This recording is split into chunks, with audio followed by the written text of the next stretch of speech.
forensiknya terkait dengan HP ini kan ada. Kenapa nggak disampaikan di hakim ya? Kenapa nggak disampaikan, dijelaskan hakim secara ini nomor sekian sekian sekian. Kalau nggak salah tadi nomornya itu 6 tiga kali, kemudian ada 3 di belakangnya. Benar atau tidak, saya tidak tahu. Nah, teman-teman, saya masih penasaran itu. Kalaulah ada yang namanya, saya tidak tahu ya teman-teman ya terkait penganjang-penganjang itu. Artinya itu juga misteri teman-teman. Misteri. Nah, saya ingin tahu deh kopi pahit. Ini ada Omah. Omah mau bicara dulu Omah. Ini aku nggak tahu nih Omah ini laki-laki apa perempuan. Oke kita ke kopi pahit. Kopi pahit itu asrama penganjang itu asrama opo. Ya, kalau saya lihat di jalan-jalan di Google itu ya, googling itu, asrama Penganjang itu adalah asrama komplek TNI Angkatan Darat di Jalan Mayor Dasuki di Hmm. Desa Penganjang, Kecamatan Sindang. Nah, Kecamatan Desa Penganjang ini masuk dalam wilayah kecamatan desanya tempatnya si Amaniani.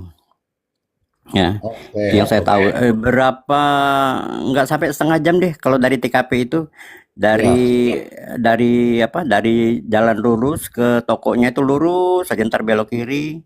Kira-kira di situlah ada. Udah saya telusuri. Tuh asrama penganjang komplek TNI Angkatan Darat tersebut. Oke. Oke. Itu ke asrama penganjang artinya kan antara masuk di dalam asrama atau di luar asrama itu kompleks itu tapi sayang sekali ya teman-teman ya ini minim pembahasan ya sementara itu juga bisa membuat menjadi terang benderang. Eh, Benar atau tidak saya tidak tahu tapi itu disebutkan bahwa kamu kemana pergi ke asrama penganjang itu apa maksudnya gitu ya terus ada nggak yang bisa membuktikan bahwa Ririn itu ada di sana? Terus siapa sih yang bisa masuk ke asrama penganjang? Yang bisa masuk ke asrama penganjang itu siapa? Apakah penduduk asli penganjang atau orang-orang luar bisa masuk seenaknya? Itu itu pertanyaan ya teman-teman. Kalau pertanyaan itu kan Saya uh, tambahkan Mr. J bahwa menurut boleh boleh. keterangan Ririn waktu itu diajak bersama Joko tidak masuk komplek tapi berada di trotoar. Jadi si Joko menelpon agak dari jauh, Ririn itu di trotoar. Jadi mereka tuh berjauhan. Tapi si Ririn itu melihat bahwa Joko tuh sedang sedang menelpon. Jadi tidak masuk. Kalau menurut keterangan Ririn begitu. Persis di depan gerbang. Nah, dapat kalau saya Di simpulkan seberang itu jalan, tidak masuk. Dan di seberang komplek. itu di depan ada toko makanan kucing dia bilang. Nah, saya cari sih belum ketemu ya toko makanan kucing itu. Itu Mas Sarji. Iya, itu Itu itu harus dengerin lagi ya, dengerin apa rekamannya Bang Tony itu ya, yang di penjara itu ya.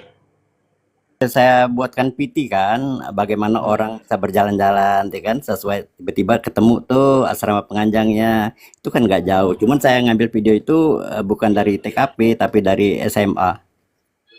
0,5 kilo katanya ya jaraknya. Ini tadi Bang Clipper, oh iya Mister J, Bang Clipper mohon maaf kemarin minta naik karena HP-nya itu aneh Mister J, kalau di apa berkomal itu suka tiba-tiba apa kayak ketendang atau nendang dirinya sendiri gitu Mister J.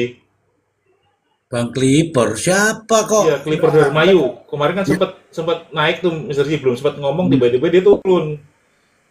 Nah itu Oh, katanya suka gitu tuh, HP-nya aneh gitu.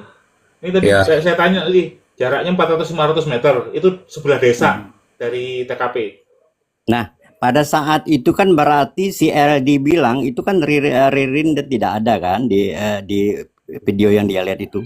Ririn di Joko tidak ada. Artinya mungkin ada beberapa orang, 3 orang, mungkin 4 orang ya. Mungkin ada Prio di situ kan. Dari saya yakin itu memang saya terasakan itu memang terjadi lah itu. Nah itu si Rusandi pernah ditanya waktu Komal Diledusing bahwa dikatakan itu siapa Pak yang dikatakan si LD itu. Terus si ini bilang Rusandi bilang begini, oh itu cuman pengen naik panggung aja, naik apa Masa namanya, begitu? naik pokes aja, oh nggak Betul apa-apa Mister dibilang Ji. cuma pengen. Nepokes aja dia bilang itu. Terus memang itu kan sudah akhirnya di take down kan itu video itu, podcastnya kan di take down. Nah kan jadi pertanyaan kenapa di take down kan? Karena LD di situ di pembicaraan itu dia diserang untuk dua orang, host dan yang satunya itu. Jadi Oh, dia tuh Yang dia kaos merah. sendiri, dia sendiri ya. Dia diserang. Kebetulan sih itu siapa hostnya itu kan pernah naik di sini juga itu kan. Itu dia berpihak kepada yang satu yang baju merahnya itu. Agak aneh sih memang. Yang pakai baju merah itu dia mewakili dari penyidik itu. Ya, Dia bukan penyidik, dia kayak PH juga deh. PH Profesional. mereka tuh PH semua, cuman memang ada yang pro dan kontra. Yang jadi pertanyaan saya, LD itu mundur atau diberhentikan gitu. Nah, sama pertanyaannya. Bagus tuh. Saya juga oke. bertanya yang sama nih, Bang Kopi. Oke, tahan dulu teman-teman. Jadi setidak-tidaknya kita sudah mendapatkan informasi bahwa yang dimaksud asrama Penganjang itu adalah kompleks TNI. Nah, kalau dia hanya di luar saja ya kita sudah bisa berpikir. Nah, perjalanan menuju ke sana kalau 30 menit dan rutenya pasti sudah bisa dipastikan kalau tidak lewat situ ya lewat situ. Nah, masalahnya untuk rute itu kan pasti ada CCTV itu. Seandainya mau membuktikan benar atau tidak, pastilah bisa mengambil dari situ. Seandainya ya. Saya juga tidak tahu ini ya teman-teman karena itu hanyalah sebuah percakapan. Terus terkait dengan pernyataan pengacara LD. Pernyataan pengacara LD, kalau itu dia lihat yang pertama, ada persesuaian jadinya antara yang sekarang disampaikan itu, yang disampaikan tadi, dengan cerita kemarin waktu di ini, ada persesuaian. Jadi kita tidak perlu membahas tentang Ririn dan Prionya saat ini, tetapi ketika hari kejadian, pasti bisa menelusuri jejak-jejak itu. Pengacara Hilmi. Begitu. Oke, Bang Clipper nanti dulu Anaknya Jul tidak jadi saksi, Mr. G. ya. Anaknya Jul, dua perempuan itu tidak jadi saksi. Tidak boleh bapaknya katanya. Loh, itu juga masalah itu. Saksi itu adalah orang yang melihat, orang yang bisa memberikan keterangan di depan pengadilan karena dia melihat, ya, mendengar dan merasakan. Kalau dia melihat itu saksi. Kalau kehadirannya dilarang, wah itu berarti menghalang-halangi proses hukum yang benar. Ngono loh.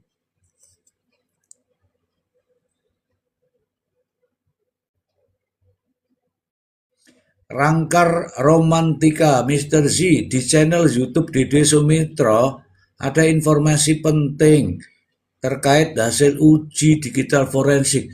Perasaan saya sudah putarkan tadi ya. Anda yang tidak lihat, sudah saya putarkan tadi. Teman-teman sudah tahu. Terlambat kayaknya Mr. Z. Oke, kita sapa dulu Mbak Juli dan Bang Jeffrey. Selamat malam, Mbak Juli. Selamat malam, Mr. C. Selamat malam, Bang Ai, Mbak Jelita, Bang Ari, Bang Erin, Bang Ari. Ya, kayak Sonya keren. Izin Mr. Z, kalau ada yang mau Bang naik Kopi saya baik, diturunin nggak apa-apa Mr. Bang Z. Retno, Bang Jeffrey, Mbak Jelita itu alasan aja mau tidur itu mungkin. Assalamualaikum warahmatullahi wabarakatuh. Waalaikumsalam warahmatullahi wabarakatuh. Oke, Bang Jeffrey, silakan Bang Jeffrey. Selamat malam, Mister. Assalamualaikum. Salam Malam warahmatullahi semua, selamat malam yang di bawah. Izin, Mister, cuma mau menyampaikan. Mister mungkin percaya nggak ada yang namanya mitos itu Apa itu? mitos Nggak di dengar aku. kepala. Mister percaya nggak ada yang namanya mitos ini tukar kepala, Mister? Oh, iya, iya, iya. Ada kata-kata itu. Itu yang sekarang lagi dilakukan sama APH sebelah, Mister. Wah, iya, boleh. Sebenarnya tukar kepala itu boleh, tapi kan pembuktian harus real. Jangan juga asal-asal. Nanti yang bicara kan bukan siapa-siapa, yang bicara adalah Paramek, Panadol, botrek itu yang akan bicara. Hari masih gini masih merekayasa dengan cara-cara begini. Oh, ini ingat ya teman-teman ya, berita acara sudah dibuat dan ada nomornya. Kalau ada nomornya, itu suatu saat akan dicari itu nomor sekian itu. Akan dicari dan akan dijadikan sebagai ya sebagai sesuatu untuk membuka ini. Pada dasarnya sudah ada nomornya, sudah ada berita acaranya, kemudian sayangnya tidak ditampilkan dalam persidangan. Itu ngeri-ngeri sedap itu teman-teman. Katanya itu kan di laboratorium forensik itu kan untuk keadilan, untuk kelengkapan berkas perkara. Tapi kalau untuk kelengkapan tapi tidak ditampilkan, wah ini masalah besar ini. Besar sekali ini. Bagaimana Bang Ai? Hasil digital forensik kok ternyata nggak ditampilkan, masalah ini. Wah, banget Mr. Z. Ini kan jadi tanda tidak profesional ya. Atau saya haruskan deh, kurang profesionalnya APH yang bekerja pada kasus ini. Seharusnya kan mereka berprinsip tetap walaupun jaksa itu mewakili negara untuk menuntut terdakwa, tetapi kan prinsip keadilan itu tetap harus tegakkan. Karena hukum kita kan berlandaskan keadilan, misalnya. Kalau itu tidak dibuang, maka apa artinya hukum dan pengadilan kita ini? Hanya untuk sekedar mencari korban dan kambing hitam nanti takutnya. Mm-mm. Oke. Ini miris teman-teman, miris teman-teman. Jadi teman-teman kalau kita bersuara seperti ini sudah wajar lah.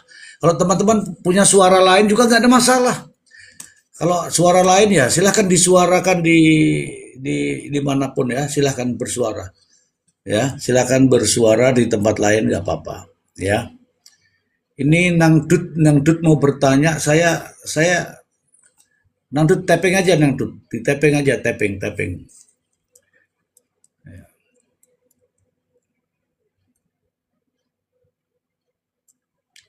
Mr. Z, Punukawan dinaikin enggak nggak berani dia. Naik aja kalau memang mau naik, minta. Mau naik kemana kalau sudah full begini? Mau naik di atasnya HP, ya naik aja. Izin Mr. Z, Ya silakan. mau konfirmasi aja Kalau ada kereta terkait hati-hati, APH, ada kereta terkait pindah APH sedikit. ya.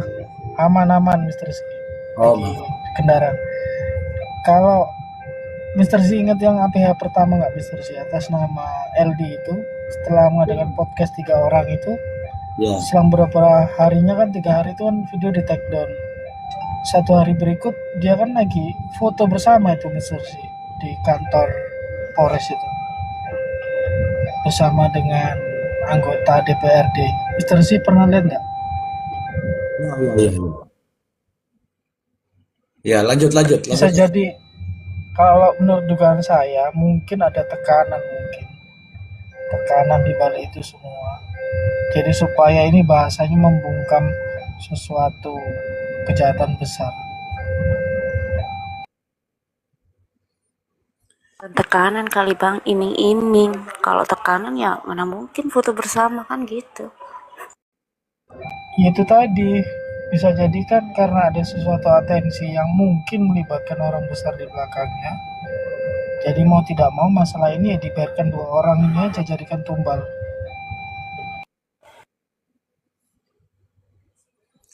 Oke, saya kira orang-orang yang memiliki kredibilitas itu kalau mendengar apa yang didengar itu yang disampaikan. Tidak mungkinlah menambah-nambahi. Itu kalau punya kredibilitas. Artinya malu dong kalau kita bicara tidak ada asal usulnya. Ya seperti kita-kita di sini nih. Seperti kita-kita di sini. Kita bicara, tapi kan ada dasarnya. Kalau orang mau keberatan dengan omongan kita, silahkan cari ini dasar ini. Dasarnya sudah jelas. Apa yang disampaikan tadi.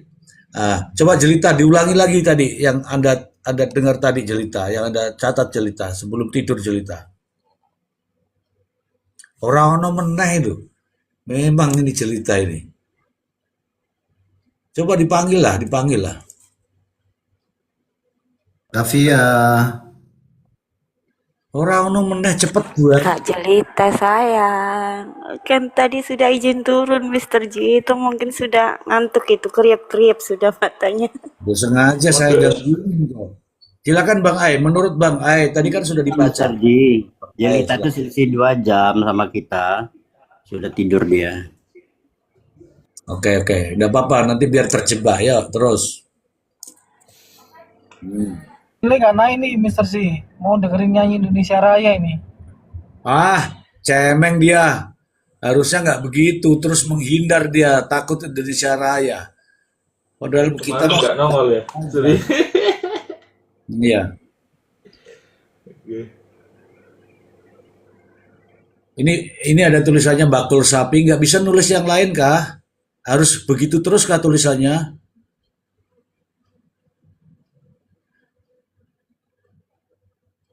Harus itu terus, gitu tulis terus begitu. Yang lain-lain kayak.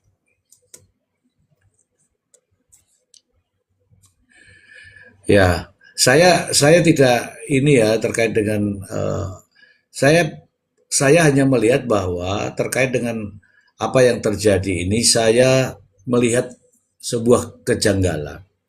Kejanggalannya di mana nih? Sudah kita ikuti mulai dari persidangan sampai pada penuntutan itu belum terurai kasus ini. Belum terurai. Bagaimana? Ya, biasanya itu kalau sudah sampai tuntutan itu terurai, meyakinkan. Oh, akhirnya kita ini yang nonton. Oh, begitu toh ternyata. Tapi sampai saat ini kita belum dapatkan. Ureanya seperti apa kita belum dapatkan. Bahkan saya sendiri mengatakan bahwa alat-alat bukti yang dihadirkan itu seharusnya membuat terang perkara. Tetapi kali ini semakin bikin buram. Itu fakta ya teman-teman. Hakim saja meminta itu. Tolong dihadirkan untuk ahli digital forensik dan hasilnya supaya kita ini minggu depan kita. Begitu minggu depan nggak dihadirkan. Padahal ternyata kalau disampaikan tadi oleh Didi Sumitro itu jelas ada urut-urutannya. Tapi itu nggak pernah kita ketemukan atau nggak pernah kita dengarkan dalam fakta persidangan kawan-kawan. Ya, tidak pernah kita temukan. Apakah disembunyikan, apakah dihilangkan, apakah sengaja kita tidak tahu ya teman-teman ya. Begitu. Jadi sulit sekarang kalau mau menggambarkan cerita ini seperti apa sih. Ada yang percaya, bahkan percaya itu boleh-boleh saja, silahkan percaya bahwa itu mayat yang dipikul, boleh-boleh saja. Tapi jangan menyalahkan orang yang tidak percaya. Ya, jangan menyalahkan orang yang tidak percaya. Inilah anehnya. Ketika seseorang tidak mendukung Priyo, dianggapnya pendukung Ririn. Ini kan aneh nih, ini manusia-manusia yang otaknya terbalik-balik. Tidak mendukung Priyo, dianggap sebagai pendukung Ririn. Kalau tidak mendukung Ririn, dianggap sebagai pendukung Priyo. Jadi aneh. Jadi kita di sini teman-teman sama-sama menyoroti terkait dengan fakta-fakta persidangan. Yang kita soroti adalah adanya kejanggalan pada saat proses penegakan hukum. Ngono lori.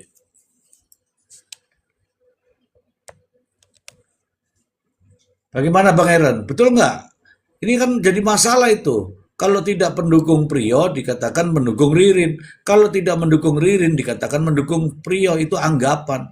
Padahal yang benar nggak begitu. Bagaimana menurut Anda? Menabrus itu semua Mr. J.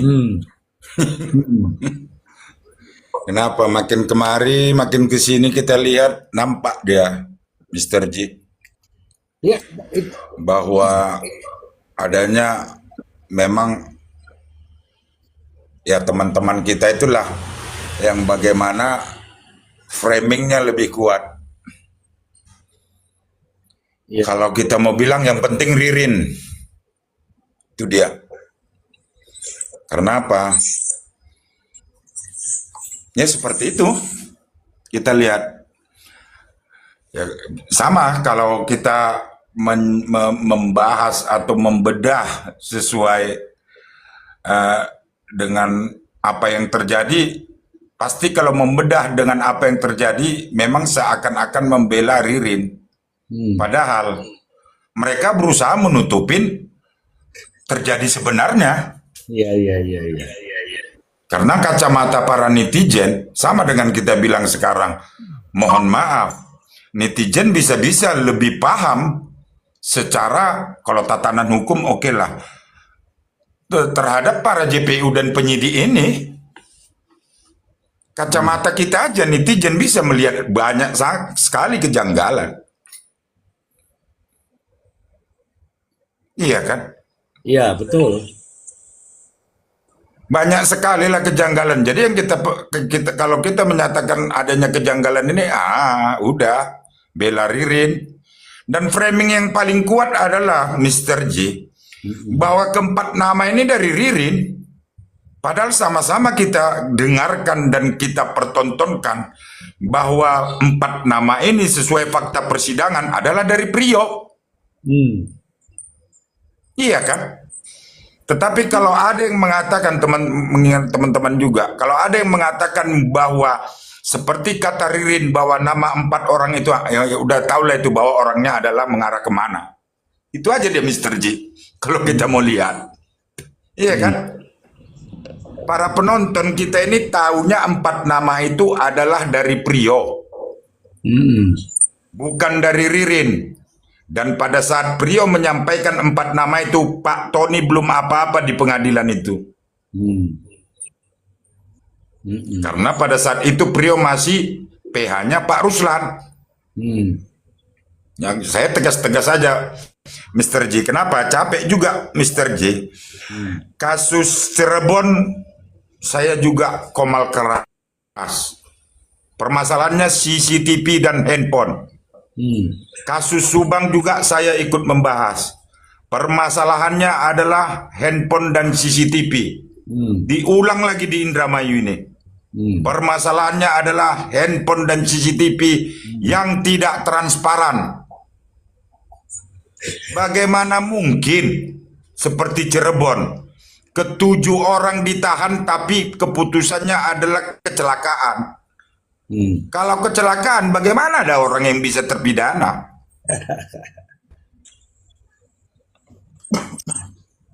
Benar Mr. J. Iya, betul. Makin lama kita makin kesal, apalagi tentang Pak Oman ini kan.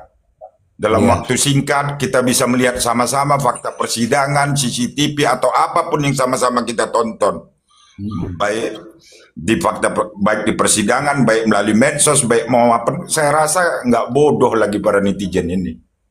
Hanya menyusun struktur hukumnya saja, mungkin tatanan hukumnya aja enggak. Tapi kalau lebih jeli detektif ini netizen ini semua, Mr. J. Makanya saya berharap ini Mr. J, Komal ini ditonton oleh Propam, ditonton oleh Jamwas, ditonton oleh KY, agar menjadi apa? Agar menjadi masukan bagi institusi bahwa netizen sekarang telah mempersoalkan ini terhadap peristiwa ini. Itu dia Mr. J. Baik. Terima kasih Bang Erin. Dan tanpa mengurangi rasa hormat aku Mr. J, aku izin dulu. Ya Mr. J. Besok nyebrang biasalah Senin Mr. J. Ya. Ya. Terima kasih buat saudara-saudaraku narasumber di atas, Bang Ai, Mbak Retno, Bang Ari Porong, Kopi Pahit, Mbak Yulia, Bang Jepri, Terima kasih, serta Bang Erin. teman-temanku yang di bawah. Kanlah Komal Mr. J ini sebagai Komal yang memberikan edukasi terhadap topik apapun yang disampaikan oleh Mr. J. Thank you Mr. J, selamat malam untuk kita semua. Selamat malam Bang. Selamat malam, Bang Erin. Oke. Malam. Turun sendiri aku Mr. J. Yo, oke, hati-hati. Dianterin Oke, ya. thank you. Terima kasih Oke, Bang Ren. nanti asisten langsung antar sampai di depan pintu. Oke, teman-teman, ini ada Bang Julia, Mbak Julia, mungkin ada narasi apa terkait yang sudah disampaikan tadi. Sebelumnya saya ucapkan Pak Nadol.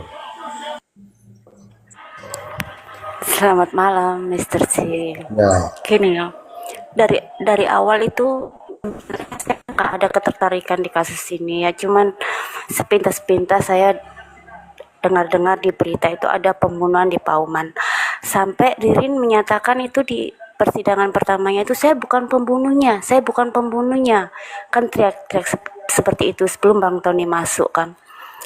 Saya itu masih cuek. Lalu saya buka-buka YouTube, saya lihat podcastnya Densu, ada Bang Tony di situ.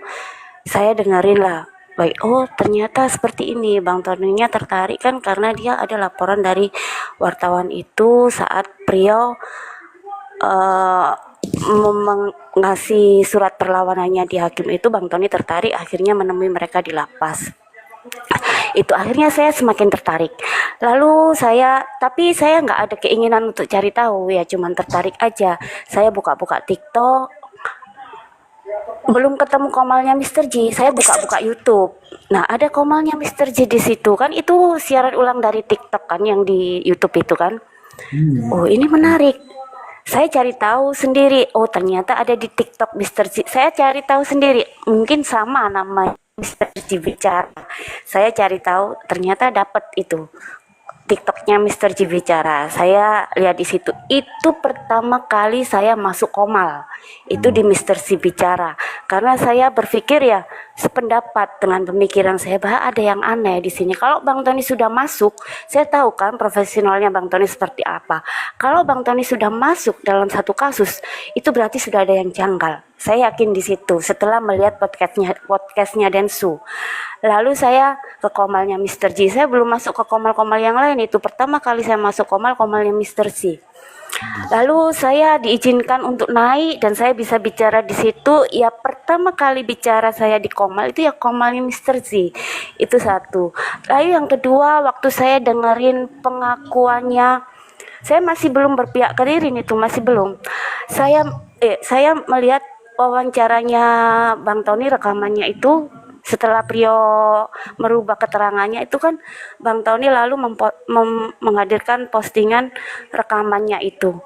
Di situ di tengah-tengah rekaman itu, waktu Priyo menceritakan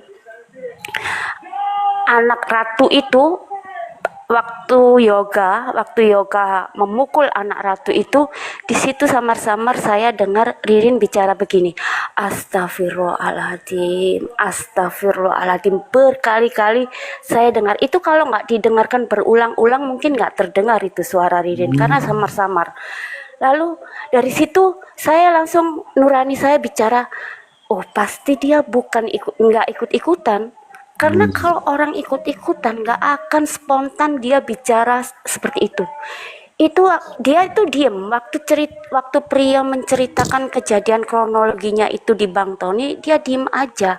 Tapi di saat yoga mengeksekusi ratu, di situ dia baru, saya dengar samar-samar suara Ririn, astagfirullahaladzim, berkali-kali dia berucap seperti itu. Nah, kalau kita membacanya secara nurani, secara psikologi ya, wah ini bukan pelakunya, sudah pasti. Karena ungkapan seperti itu tidak secara spontan, saya yakin.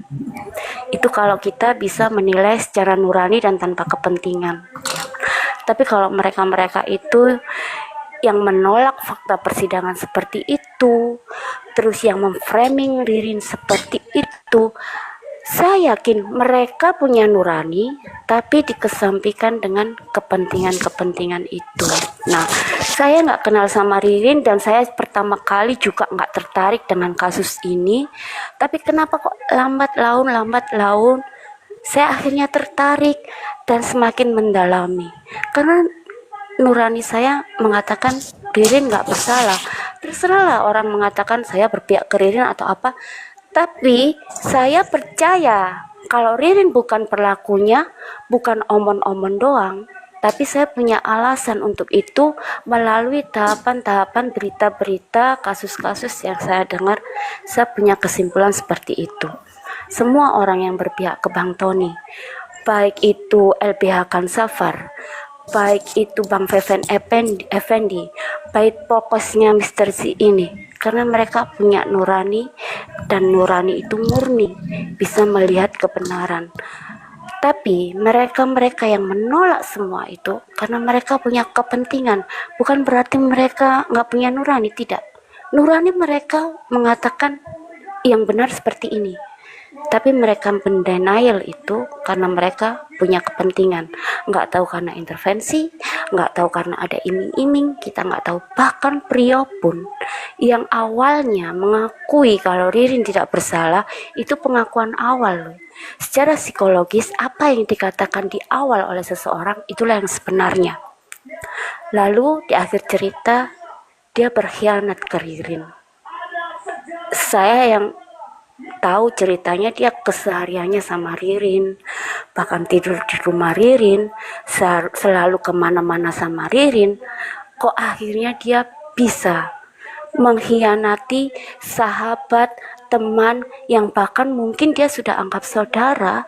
Dia berkhianat seperti itu bukan karena dia jujur, tidak. Saya yakin itu dia tidak jujur karena dia punya kepentingan di kasus ini. Kepentingan Priyo apa? Supaya dia mendapatkan hukuman yang lebih ringan. Saya yakin kalau nantinya hakim memvonis Ririn bebas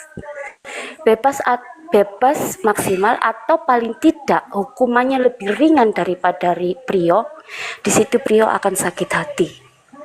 Di situ Priyo akan mempertanyakan semua janji-janji yang sudah dijanjikan ke dia untuk dia supaya mengatakan jujur palsu. Saya yakin itu jujur palsu. Di situ dia akan berontak. Entah dia akan marah sama Ririn, atau entah dia akan marah sama orang-orang yang sudah menjanjikan itu. Demikian Mr. G, terima kasih. Baik, terima kasih. Kalau wanita itu teman-teman, kita harus berikan loss dia untuk berbicara. Dan alhamdulillah sudah selesai ya.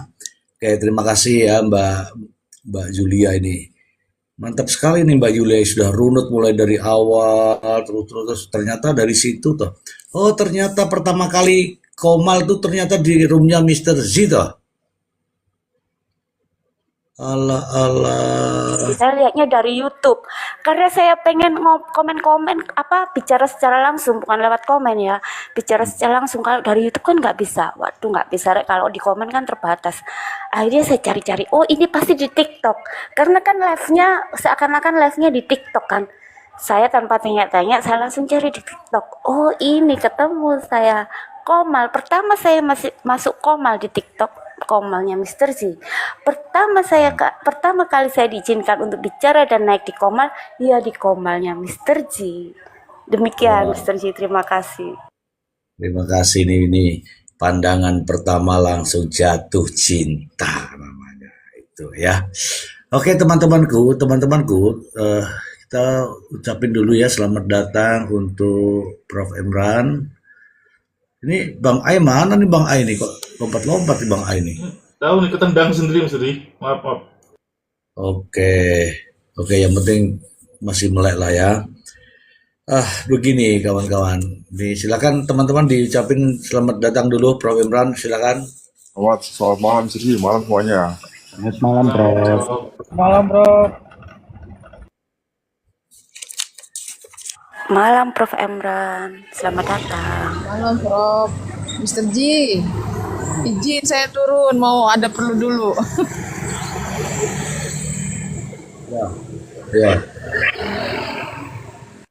Oke. Mana tadi ya Bang Sleper ya? Sleper tadi mana ya? Sleper Dermayu mana? Siapa tadi Bang Ai? Clipper Dermayu. Tapi gitu Bang Mr. Ji, kalau udah naik kadang-kadang suka ketendang sendiri juga. Kayak saya tadi. Oh, ya gitu. Ini banyak juga yang mau naik. Pengen ngomong juga sebenarnya. Ya, ini Masih nggak dia? ini teman-teman banyak yang mau naik, tapi kan nggak tapping, jadi saya nggak tahu ya apakah kepencet atau gimana, saya nggak tahu. Baik begini, tadi apa yang disampaikan Mbak Yulia benar ya teman-teman, karena begitu banyak ada apa namanya, saya itu punya pengalaman kalau kasus-kasus terkait dengan apalagi yang ini ya, pembunuhan berencana, ya nggak sombong lah ya, artinya beberapa kalilah saya menangani kasus ini, tapi yang kasus ini tuh apa ya namanya ya, eh, aneh bagi saya. Kenapa? Karena sudah di fase tuntutan itu belum belum terang. Nah, ada apa sebenarnya ini? Ternyata tadi eh, jaksa, kata yang diberita di atas kepala saya ini, kata jaksa, eh kata yang ada di atas kepala saya ini, jaksa menghadirkan sesuatu tuh nggak utuh, karena nggak utuh sehingga ditampilkannya pun nggak utuh, sehingga selalu bertanya-tanya. Kemudian kita dapat informasi bahwa ternyata ya itu ada berita acaranya nomor sekian, nomornya juga disebut, tanggalnya juga disebut. Ternyata di situ ada ya percakapan orang lain. Percakapan artinya apa? Ririn dengan Aman Yani ada. Di situ ada niatnya adalah Ririn Ririn dengan Aman Yani, Ririn dengan Budi ada. Di handphonenya Priyo juga ditemukan adanya perencanaan, ada, karena itu tertuang di dalam yang nomor tadi. Nah, tetapi sayangnya nomor tadi tidak dihadirkan. Nah, tidak dihadirkan nomor itu tadi, nomor hasil digital forensik, benar atau tidak, tapi kan memang kita fakta-fakta persidangan juga tidak ada nomor itu, ya kan? Benar atau tidak, yang jelas orang ini tuh ada yang menyampaikan, membuat berita itu ada, namanya siapa tadi sudah disebutkan, Hilmi siapa namanya tadi teman-teman ya, itu sudah disebutkan namanya dan orangnya ada di Indramayu, coba. Dan beliau menyampaikan dari sini tuh di berbagai media sosial juga disampaikan bahwa ada percakapan dari digital forensik yang dari Bareskrim Mabes Polri. Nah, kalau ada percakapan itu artinya apa? Ini sengaja tidak ditampilkan di fakta persidangan supaya hakimnya bingung. Anehnya lagi ya teman-teman semua, sudah didesain framing opini di luar yang seolah-olah Ririn adalah residivis, Ririn adalah keji, Ririn adalah itu banyak sekali ya. Bahkan anehnya ada orang-orang pinter bernarasi tapi tidak berdasarkan fakta-fakta persidangan. Kelihatan bahwa dia itu pokoknya deh gitu loh. Sama dengan mak-mak yang demo itu, persis sama. Pokoknya persis. Cobalah, saya mengajak ini. Teman-teman semua saya kira tidak seperti ini ya. Ini Fahmi Alamsyah. Terima kasih Fahmi. Ya, Fahmi Alamsyah. Mohon maaf kalau salah nama ya. Nah, teman-teman yang di sini, alhamdulillah ini ya, teman-teman yang ada di sini, logikanya logika terbuka semua. Jadi boleh bertanya, boleh memberikan narasi, ini luar biasa. Tapi yang lebih tidak masuk akal itu, kita ini ngomong benar loh ini. Ngomong benar itu lo masih dicaci maki, coba. Nggak tahu nih otaknya ada di mana. Ngomong benar sesuai dengan KUHP, sesuai dengan fakta-fakta persidangan, analisa-analisa, ini benar, tapi masih juga dicaci maki. Padahal kita ngomong apa adanya teman-teman. Ya, sesuai dengan fakta, data, dan realita. Fakta-fakta persidangan yang kita omongkan. Tapi masih ada juga yang nggak suka. Aneh kan jadinya? Ya itulah faktanya. Dan Anda bisa lihat bagaimana 4 orang yang kelihatan di VT itu, 4 orang demonya aneh lagi. Kenapa mereka ini orang-orang yang katanya cerdas-cerdas ini tidak menilai itu? Oke ya. Untuk teman-temanku semua yang ada di bawah, saya mengucapkan terima kasih banyak. Ini luar biasa nih Bang Ari Porong, luar biasa. Ini saya baru lihat ini ini mencapai 320, koma berapa ini? Kok jalan terus nih? Duh, luar biasa teman-teman, luar biasa. Anda luar biasa. Terima kasih banyak. Ini saya anggap Anda memberikan apresiasi, ya, apresiasi. The best for you, ya. Silakan Ari. Ari, ada orang kita ini ngomong benar. Kenapa ada orang nggak suka, Ari? Mr. Ji, bentar Mr. Ji, lagi ada tamu bentar. Oh, ya, copy pahit langsung, copy pahit. Ini Bang Panadol siapa ya? Coba saya sapa dulu ya teman-teman ya. Selamat pagi Bang Panadol. Pagi Mr. Ji, pagi Prof, Mas Ai, Mbak Yuli, kopi pahit. Parametnya habis ya, ganti Panadol. Pagi, Nggak Bang mempan. Panadol. Oh, nggak mempan.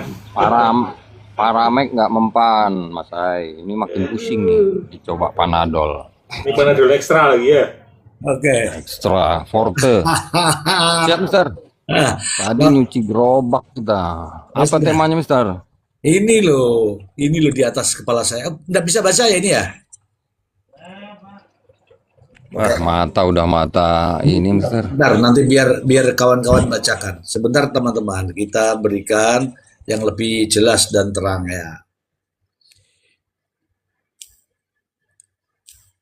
Nih. Ini Oh iya, siap, Mister.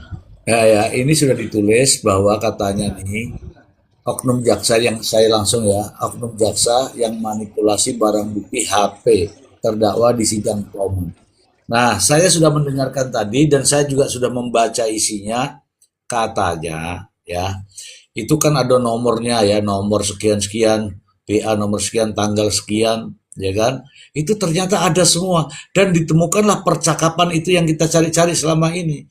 Percakapan Ririn dengan Aman Yani, percakapan Ririn dengan almarhum Budi, kemudian ada di handphonenya Priyo itu terkait juga dengan perencanaan pembunuhan atau pembunuhan berencana, ada semua itu Bang Ai. Tapi sayangnya tidak ditampilkan Bang Ai. Itu yang ada di dalam berita ini. Bagaimana pendapat Bang Ai? Silakan. Ya, jadi di ini Kok Bang Ai? Bang Don. Bang Don, Ya, maksud saya Jawab Bang Ai, Bang Ai kok izin, Mister. Bang Panadol. Oh, kalau itu saya udah baca. Sebenarnya yang lebih detail itu yang satu lagi, Mister. Sama dari Dermayu juga. Yang judulnya LBH Ghazanfar Desak Hakim. Nah, itu lebih detail tuh. Nah, Ada berapa poin gitu. Ada dua yang rilis dalam hari yang sama, Mister. Sama dari Ghazanfar juga. oh, Jadi kalau saya menilai kalau LBH Ghazanfar memang apa ya, penelitiannya dari awal sih memang ya mungkin jauh sebelum kita, Mister, iya. menemukan kejanggalan-kejanggalan dan seterusnya. Nah, kenapa saya pakai profil Panadol Forte nih? Ya saya kasihan hakim sebenarnya, Mister. Makin pusing saya yakin. Karena ada kalimat terakhir, kalau mungkin teman-teman ingat tuh, yang ketika pledoi Ririn ya. Nah, dia dikasih mic, kemudian dia menyampaikan begini kira-kira apa? Dia bilang, yang mulia, Aman Yani itu benar-benar ada, yang mulia. Kalau orang normal namanya disebut-sebut di persidangan, kalau orang normal yang namanya disebut-sebut di persidangan, bahkan dituduh sebagai otak pembunuhan, harusnya hadir. Nah, itu kalimat Ririn.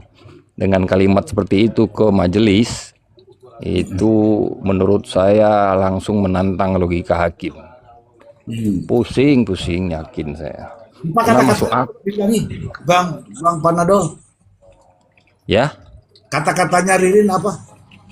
ya saya ulang. Pertama dia bilang, yang mulia, Aman Yani benar-benar ada, yang mulia. Kemudian dia lanjut lagi. Kalau orang normal yang namanya disebut di persidangan, apalagi dituduh sebagai otak pembunuhan, pasti akan hadir, yang mulia. Itu kata-katanya. Nah, Dari kalimat itu sebenarnya ada dua persepsi, tergantung kita berada di kubu yang mana. Kalau menurut saya gini, satu, masuk akal yang dibilang Ririn. Kalau dia nggak salah, kenapa nggak hadir?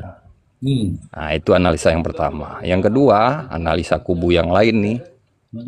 Mungkin Ririn sudah memastikan Ahmad Yani memang nggak bisa hadir. Nah, jadi ada dua analisa untuk pernyataan tersebut. Ya tergantung masing-masing lah. Nah, makanya saya rasa perlu doa yang kuat untuk hakim, Mr. Z, untuk memutuskan perkara ini secara adil dan bijaksana.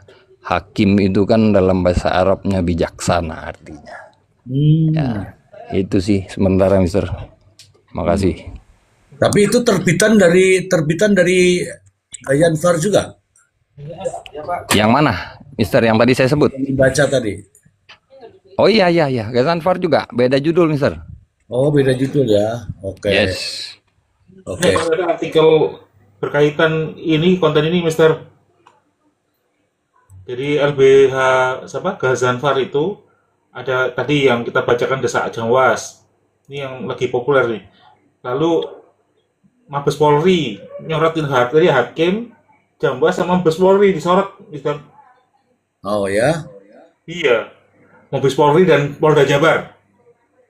Oh. Wah, kalau sudah begini Kita bilang gini, hasil labnya sengaja ditutupi oknum polisi dan jaksa. Judulnya gitu. itu judulnya langsung. Iya. Coba dibacain dong. Beritanya. Bacain dong. Boleh. Jadi judul beritanya ya, Mabes Polri dan Polda Jabar 3 kali olah TKP serta uji CCTV kasus Pauman. LBH Gazanfar, 2. Hasil labnya sengaja ditutupi oknum polisi dan jaksa. Oh, oknum Itu ya. judulnya. Nah, isinya ya, kasus pembunuhan sadis yang merenggut nyawa 5 orang sekaligus di Kelurahan Pauman, Kabupaten Indramayu, Jawa Barat, sejak hari pertama terungkap langsung mendapatkan perhatian luar biasa dari masyarakat luas. Peristiwa tragis itu diperkirakan terjadi pada dini hari tanggal 29 Agustus 2025, tepatnya antara pukul 01.00 hingga 02.00 WIB. Kelima jenazah korban baru ditemukan secara resmi pada tanggal 1 September 2025, memicu penanganan serius dari pihak kepolisian. Sehari setelahnya, pada tanggal 2 September 2025, tim dari Inavis bersama Satuan Reserse Kriminal Polres Indramayu segera turun ke lokasi untuk melakukan pengolahan awal tempat kejadian perkara. Menyadari bobot kasus yang melibatkan hilangnya nyawa 5 orang sekaligus, penanganan tidak cukup hanya diserahkan ke jajaran kepolisian setempat. Langkah tegas diambil dengan menerjunkan tim penyelidik elit tingkat pusat dan daerah yang terdiri dari unsur Presiden Bareskrim Polri, Puslapfor Bareskrim Polri, serta Inavis Polda Jawa Barat. Tim gabungan tersebut kemudian melakukan pengolahan TKP secara sangat mendalam, terperinci, dan bertahap. Tidak cukup satu kali saja, mereka kembali menyisir lokasi tersebut menyeluruh sebanyak 3 kali berturut-turut, yaitu pada tanggal 3, 4, dan 7 September 2025. Rentang waktu yang dipilih memberikan ruang cukup bagi tim untuk menelusuri setiap sudut guna memastikan tidak ada jejak atau bukti sekecil apapun yang terlewatkan. Kehadiran tim khusus ini menegaskan bahwa kasus ini masuk dalam kategori prioritas utama yang membutuhkan penanganan profesional dan berbasis ilmu pengetahuan. Mereka bekerja dengan standar tertinggi untuk mengumpulkan segala jenis bukti, baik fisik maupun digital, yang dapat mengungkap kebenaran peristiwa. Menanggapi kejanggalan yang mulai terungkap sering berjalannya persidangan di Pengadilan Negeri Indramayu, Ketua LBH Gazanfar, Fahmi Alamsyah, menyampaikan pendiriannya dengan sangat tegas dan berlandaskan fakta. Menurutnya, secara prosedur kerja, kaidah ilmiah maupun logika akal sehat yang wajar, mustahil tim ahli sekelas Mabes Polri dan Polda Jabar bisa melewatkan atau mengabaikan keberadaan rekaman kamera pengawas CCTV di sekitar lokasi kejadian. Mereka tidak hanya memeriksa titik persis di mana jenazah ditemukan saja. Barang bukti apapun yang saling berkaitan tentunya disita dan diperiksa. Standar baku untuk kasus berat semacam ini mengharuskan penyidik menyisir setiap jengkal tanah membatasi area pengawasan hingga radius puluhan, bahkan ratusan meter dari titik kejadian, jelas Fahmi. Semua jalan masuk, jalan keluar dari rumah belakang korban, serta seluruh rute yang bisa dilalui siapa saja sebelum, saat, dan sesudah peristiwa terjadi, wajib dipetakan dan diperiksa. Bagaimana mungkin kamera yang jaraknya hanya 50 hingga 150 meter antara toko dan rumah korban yang memantau akses utama satu-satunya bisa terlewatkan begitu saja? Itu hal yang mustahil terjadi, tambahnya lagi. Fahmi menjelaskan bahwa berdasarkan standar operasional prosedur kepolisian dalam penyelidikan berbasis ilmu pengetahuan yang dikenal sebagai istilah scientific crime investigation, serta kaidah hukum dan praktik forensik digital yang berlaku, kondisi rekaman yang diajukan di persidangan oleh jaksa penuntut umum saat ini secara tegas melanggar seluruh aturan baku penanganan barang bukti elektronik. Menurutnya, ketentuan ini tercantum secara jelas dan rinci serta dokumen resmi SOP Kelas Lapor Mabes Polri, serta selaras dengan standar internasional ISO IEC 27037 yang diakui keabsahannya di hampir seluruh negara di dunia dalam hal penanganan dan pengumpulan bukti digital. Dalam aturan tersebut, proses pengambilan, penyimpanan, hingga penyajian rekaman pengawasan di pengadilan wajib memenuhi syarat mutlak yang tidak bisa ditawar. Ia menegaskan data CCTV harus tetap utuh, tidak terputus, tidak terpotong, jam dan menitnya tidak melompat, serta mencakup 3 tahap penting secara berurutan, yaitu fase sebelum peristiwa pembunuhan terjadi, fase saat peristiwa pembunuhan berlangsung, serta fase sesudah peristiwa pembunuhan selesai. Kalau petugas lapangan biasa yang kurang mendapatkan perhatian khusus mungkin saja masih bisa dikatakan kurang teliti. Tapi tim Mabes Polri dan Polda Jabar adalah tenaga ahli yang dibentuk, dilatih, dan ditugaskan khusus untuk menangani kasus-kasus berat dan kompleks, termasuk kasus pembunuhan satu keluarga di Indramayu ini, tegas Fahmi. Tugas utama mereka justru melacak jejak yang tidak terlihat mata telanjang dan mengamankan bukti sebelum rusak atau hilang. Sudah 3 kali berturut-turut mereka turun dan menyusur lokasi. Mustahil mereka lupa atau sengaja melewatkan alat bukti yang paling andal di era digital ini. Apalagi aturannya sudah sangat rinci dan ketat selanjutnya.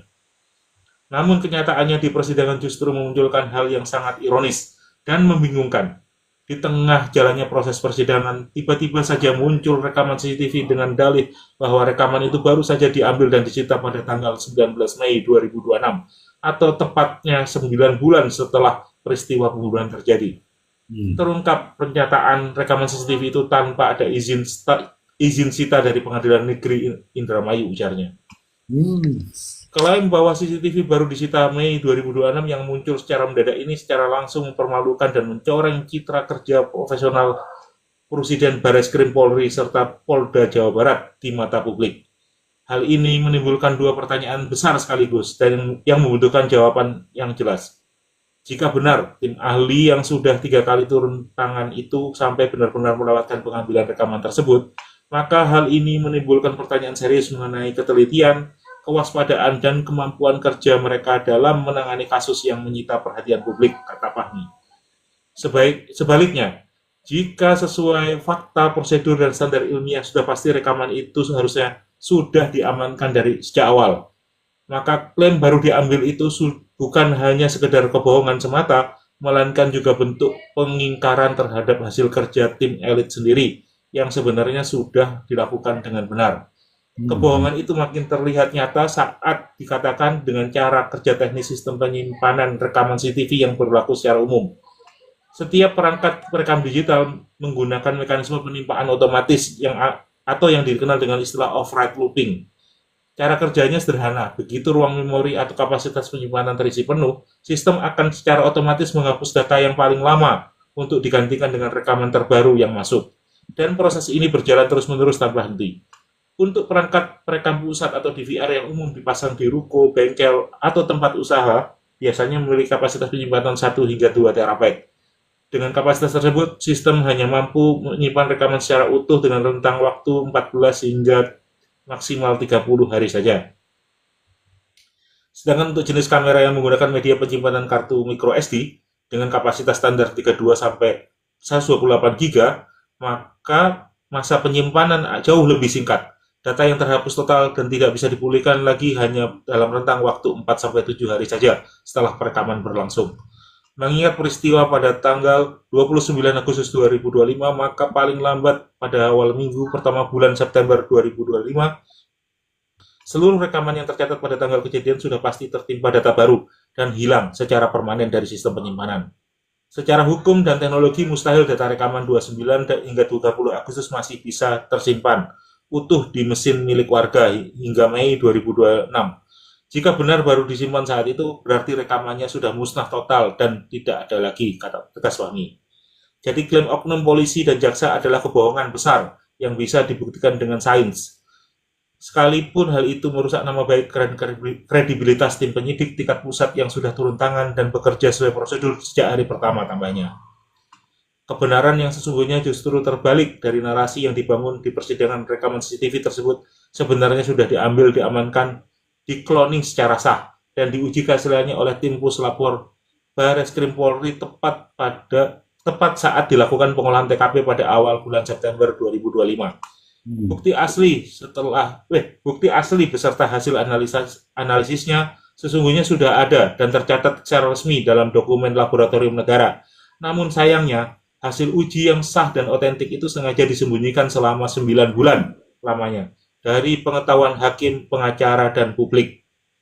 Alasan penyembunyian itu sangat gamblang dan jelas. Isi rekaman asli beserta hasil pengujian justru membuktikan bahwa pergerakan dan aktivitas terdakwa Riri Rifanto tidak sesuai dengan tuduhan yang dibebankan kepadanya. Lebih dari itu, rekaman tersebut juga merekam aktivitas serta identitas pelaku pembunuhan yang sebenarnya.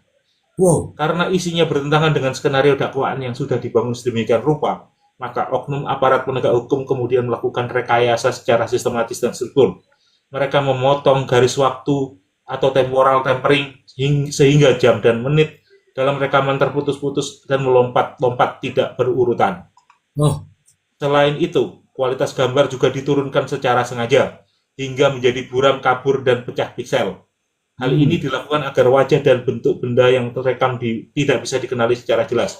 Setelah diubah sedemikian rupa, versi rekaman yang sudah dimanipulasi ini kemudian dimasukkan ke dalam persidangan dengan dalih palsu sebagai barang bukti tambahan. Puncak kepanikan dan terbongkarnya kebohongan ini terjadi saat majelis hakim yang jeli dan teliti memerintahkan JPU untuk menghadirkan ahli forensik digital serta melampirkan berita acara pemeriksaan laboratorium yang resmi dan sah. Pada sidang lanjutan tanggal 11 Juni 2026, jaksa akhirnya mengaku di bawah sumpah bahwa media penyimpanan berisi rekaman tersebut baru dikirimkan ke Puslap Polri pada tanggal 5 Juni 2026. Waktu pengiriman ini terjadi tepat 1 hari setelah jaksa ditegur keras dan diperintahkan oleh majelis hakim pada sidang sebelumnya. Artinya, saat rekaman itu diputar dan diperlihatkan di hadapan hakim pada tanggal 4 Juni 2026, rekaman tersebut belum diuji keasliannya, tidak memiliki nomor registrasi laboratorium, dan tidak dilengkapi dokumen resmi apapun, tegas Fahmi Alamsyah. Secara hukum, itu adalah barang bukti liar yang tidak sah dan jelas melanggar SOP serta standar internasional yang berlaku. Tindakan ini bukan sekedar kelalaian biasa, melainkan bentuk penyembunyian alat bukti krusial dan peradilan sesat yang sangat kejam dan merugikan hak hidup terdakwa, tambahnya.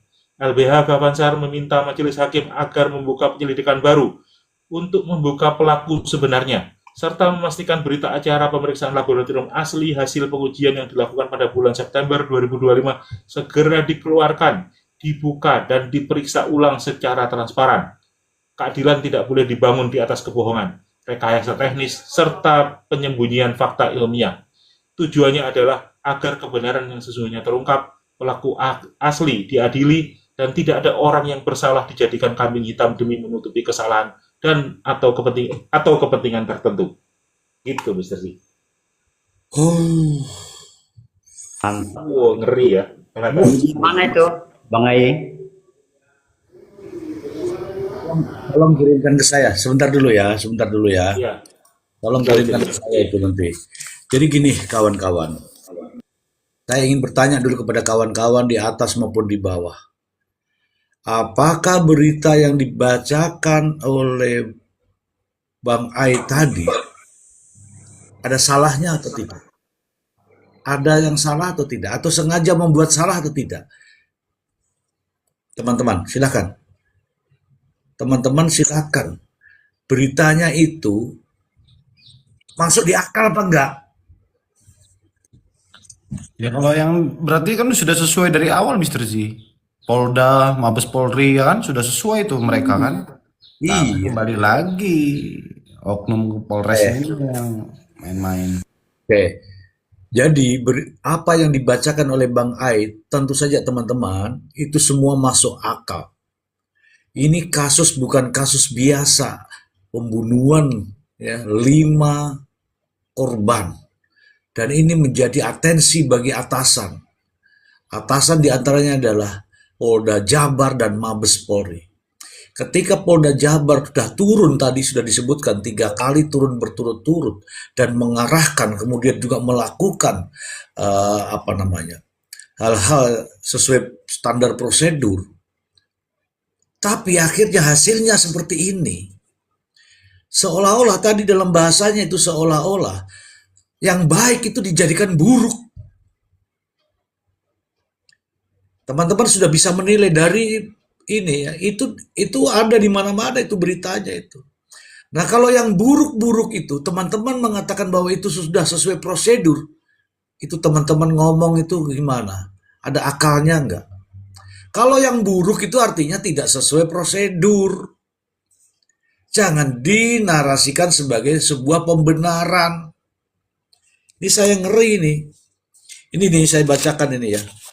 Saya bacakan dari kesimpulan sedikit tadi, saya bacakan nih. Apa yang dilakukan tim dari Polda Jabar dan Bareskrim Mabes Polri adalah sesuai dengan SCI, ya, Scientific Criminal Investigation. Artinya dia tidak mau salah, yang dari atas itu tidak mau salah. Ya kan? Tidak mau salah, tetapi nampaknya sampai di bawah tadi ada kalimat dibuat sedemikian rupa untuk disajikan dalam proses persidangan. Bahkan ada keluarga yang berteriak-teriak itu, hukum mati Ririn, hukum mati Ririn. Kayaknya ini sudah sesuatu banget. Dan apabila itu ada berita acaranya teman-teman, yang betul-betul ada berita acaranya dari Bareskrim Mabes Polri, kemudian tidak disajikan ke meja persidangan di depan hakim, ini sudah mengerikan teman-teman. Bahkan tadi sudah disebutkan dari bahasa ini tadi ya, Bang Aya, di situ mengatakan bahwa yang begini-begini ini sudah standar internasional. Alat bukti itu bagaimana mendapatkannya, bagaimana menyajikannya, bagaimana membungkusnya, kemudian bagaimana untuk disajikan ke persidangan. Tapi nyatanya sampai detik ini, saya sudah katakan dari kemarin-kemarin, sampai detik ini yang seharusnya kasus sudah masuk kepada tuntutan, tapi belum juga mengurai permasalahan. Ya, kalau masalah buzzer ya, Anda buzzer misalnya kalau ada buzzer tapping, pasti kena blokir. Kalau nonton aja nggak apa-apa.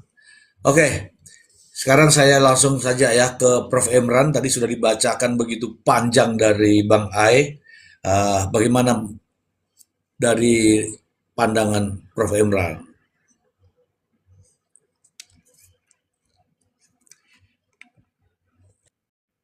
Izin skip 5 menit dulu, Mr. Ji. Oke, Prof. Oke, Prof. Ya. Saya sapa dulu ini kuman-kuman dulu ada deh. Oke, selamat malam kuman-kuman. Silahkan tapping kuman-kuman, tapping aja. Kembali ke Facebook ya kuman-kuman ya, silakan. Ayo. Ayo. Silakan tapping teman-teman ya. Ini Panadol. Ini kah yang dimaksud Panadol? Hakim yang Panadol maksud. Itu hakim. Jadi ini ada 3 sorotan Mr. Z. Yang mana? Kan yang Dibacain dulu lah, ada lagi yang hakim Mr. Z. Bacain dulu. Waduh, banyak banget nih. Gak apa-apa. Biar Panadol yang banyak deh. Bisa nggak Bang Panadol? Siapa yang baca? Sebentar. Jadi apa istilahnya anak panahnya ini diarahkan ke 3 lembaga ya Mas Jadi. Tadi kan yang tadi kejaksaan kan. Yang saya baca barusan ini polisi. Nah, yang ketiga hakim. Oke, ketiga hakim. Silakan hakimnya dulu, hakimnya. Nah, ini hakim. Saya mau dengar juga itu masalah hakimnya itu. Wah, parah ini. Parah teman-teman nih. Untuk hakimnya nanya kemarin, mana digital forensiknya? Tampilin dong. Mana ya hakimnya? Supaya saya tidak sakit kepala. Nanti saya cari Panadol. Oh ya, teman-teman semua yang ada di bawah, saya mengucapkan terima kasih ya atas apresiasi teman-teman, partisipasi, sehingga bisa mencapai 365.000. Luar biasa ini, luar biasa. Ayo teman-teman yang ingin naik, yang ingin bersuara, yang ingin menyangkal, yang ingin membantah, silahkan teman-teman. Silahkan. Anda mau pengacara, mau buzzer, boleh kok naik sini. Ya, boleh. Siap layani Anda. 24 jam, non-stop. Silakan Bang Royal naik Om Royal. Naik Om Royal. Judulnya Mr. J, kasus pembunuhan di Pauman. LBH Gavansar minta hakim jadikan HP terdakwa bukti penyidikan baru untuk ungkap Ahmad Yani dan kawan-kawan. Wah, ini udah ada pointer nama ini Mr. J. Oke, isinya ya. Ya. Ketua Lembaga Bantuan Hukum Gavansar, Fahmi Alamsyah, menyampaikan secara resmi lembaganya meminta kepada Majelis Hakim Pengadilan Negeri Indramayu yang memeriksa dan mengadili perkara ini agar dalam amar keputusannya mengeluarkan perintah khusus. Aduh, bahasa asing nih. Belanda, Zondere. Saya nggak bisa nanti. Berani bacain. Perintah khusus itu untuk membongkar secara utuh isi data mentah raw data perangkat telepon seluler HP Redmi 5 milik terdakwa Ririn Rifanto dan HP milik terdakwa Priyo Bagus Setiawan, sekaligus menetapkan perangkat tersebut sebagai barang bukti dalam penyelidikan baru guna menyeret pelaku pembunuhan yang sebenarnya, yaitu kelompok Ahmad Yani, Joko, dan Priyo Bagus Setiawan. Permintaan ini didasarkan pada fakta persidangan dari hulu hingga hilir yang telah membuktikan adanya konspirasi manipulasi digital secara sadar oleh oknum polisi Indramayu yang didukung oleh oknum jaksa penuntut umum dengan cara menyembunyikan media atau flash disk, penyimpanan data, dan memotong berpuluh-puluh lembar dokumen asli hasil pemeriksaan cyber nomor lab 6663/FKFK 2025 tertanggal 17 November 2025. Tindakan itu merupakan semata-mata untuk melenyapkan alibi murni yang membuktikan ketidakbersalahan terdakwa Ririn Rifanto. Fahmi Alamsyah menegaskan bahwa sains forensik cyber melalui perangkat standar Puslapor Bareskrim Mabes Polri seperti Celebrate, UVET, dan oksigen forensik sebenarnya telah berhasil melakukan pemulihan data carving pada basis data SQLite database di dalam memori ponsel. Tepatnya pada berkas sistem mgstore.db dan calllock.db yang sempat dihapus secara paksa oleh oknum yang menguasai barang bukti. Hasil ekstraksi yang dilakukan secara utuh orisinal melalui metode bit per bit ini berhasil membongkar seluruh skenario rekayasa karena memunculkan kembali isi pesan teks dan riwayat komunikasi real yang membuktikan adanya percakapan mendalam antara kedua terdakwa Ririn Rifanto dan korban Budi Awaludin dengan para pelaku sebenarnya yaitu Ahmad Yani dan Joko Priyo dengan para pelaku sebenarnya yaitu Ahmad Yani dan Joko Priyo serta teman-teman terdakwa Ririn Rifanto. Selain itu, dalam perangkat ponsel milik Priyo Bagus Setiawan juga ditemukan adanya komunikasi dengan Joko dan Ahmad Yani. Melalui pengungkapan kembali fragmen data yang sengaja disembunyikan inilah terungkap secara gamblang keterlibatan penuh Ahmad Yani bersama Priyo Bagus Setiawan dalam merencanakan, mengkondisikan, dan mengeksekusi pembunuhan keji terhadap 5 orang korban jiwa, termasuk korban Budi Awaludin.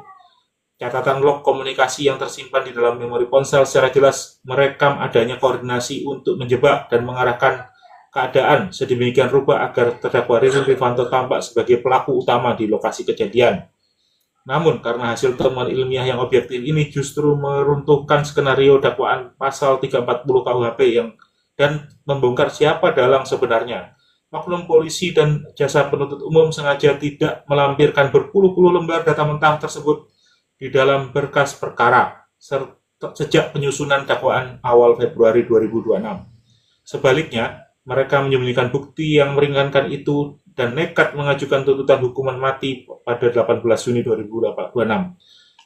Hanya bermodal formalitas nomor surat serta penanaman aplikasi micet palsu yang terbukti melalui catatan waktu sistem baru dipasang setelah tanggal 8 September 2025 saat ponsel sudah berada di penguasaan kepolisian.